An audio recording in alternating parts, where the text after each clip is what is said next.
Sabe aquela frase, ou aquela sensação, de que quando a gente para de estar sempre disponível, algo fundamental se transforma? Pois é. Hoje a gente vai mergulhar fundo nessa ideia, mas sob a ótica fascinante da psicologia de Carl Jung.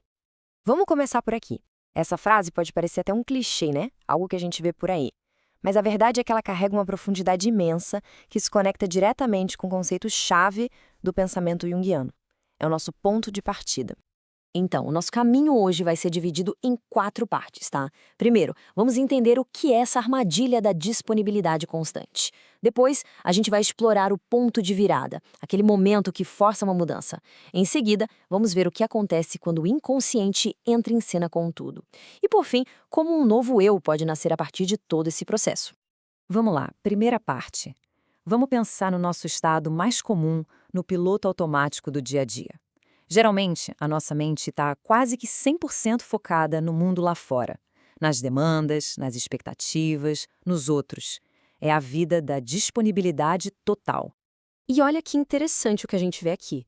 É um verdadeiro cabo de guerra psicológico.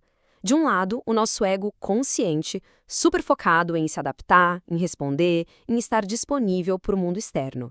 E do outro lado, o inconsciente, que vai sendo deixado de lado. Mas ele não some, muito pelo contrário. Ele começa a agir para compensar esse desequilíbrio, guardando tudo aquilo que a gente esquece ou reprime. E claro, viver assim de forma tão unilateral tem um preço. Com o tempo, como Jung descreve, o nosso próprio jeito de ser pode mudar de forma permanente.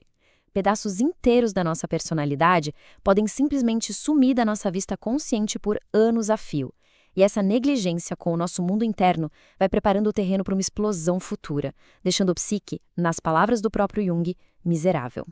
E é isso que nos leva direto para a segunda parte, o ponto de virada. Porque uma hora, esse sistema quebra. O que acontece quando essa adaptação constante, essa disponibilidade total é interrompida? O que acontece quando a nossa consciência bate num muro? Essa é a grande questão, né? O que acontece quando todo o esforço consciente, toda a nossa energia voltada para o mundo, simplesmente não funciona mais? E a gente chega num impasse total. E a resposta que Jung nos dá é fascinante.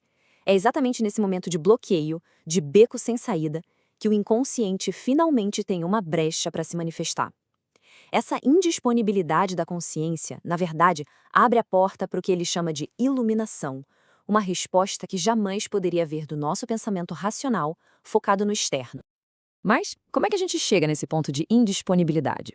Bom, não tem um caminho único. Pode ser por uma crise de vida, algo que nos força a parar tudo. Pode ser uma decisão deliberada, um experimento de desligar o mundo lá fora para ver o que acontece aqui dentro. Ou ainda pode ser uma transição supernatural, como a que Jung fala sobre a segunda metade da vida, quando a gente para de focar tanto em expansão e começa a se voltar para a experiência de ser quem a gente é. Agora a gente entra na parte, digamos, mais intensa da nossa conversa. O que acontece de verdade quando o controle do ego enfraquece?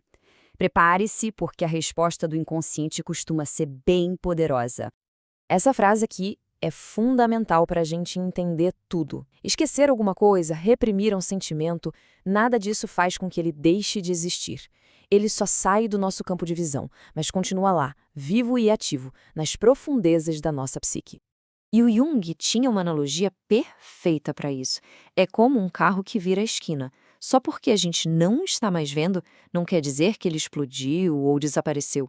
Ele continua existindo e pode, a qualquer momento, reaparecer de forma totalmente inesperada. Ok, para a gente entender como isso funciona na prática, precisamos falar de um conceito-chave, libido.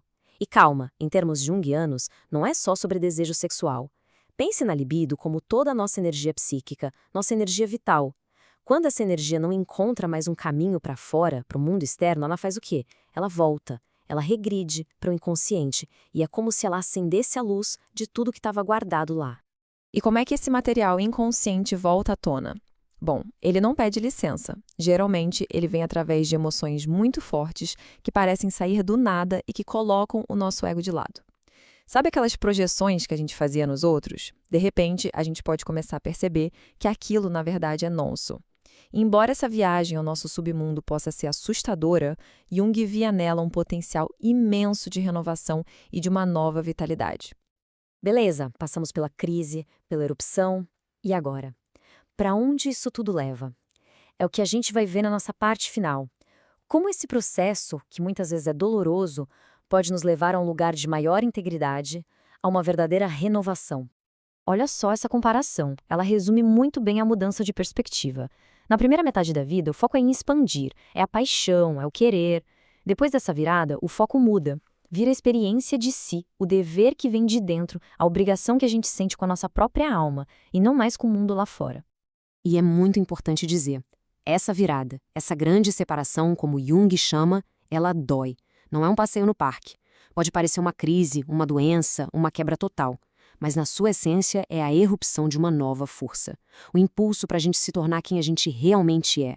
É a vontade de autodeterminação gritando para nascer. E essa frase final aqui, ela amarra tudo de um jeito muito poético e muito verdadeiro.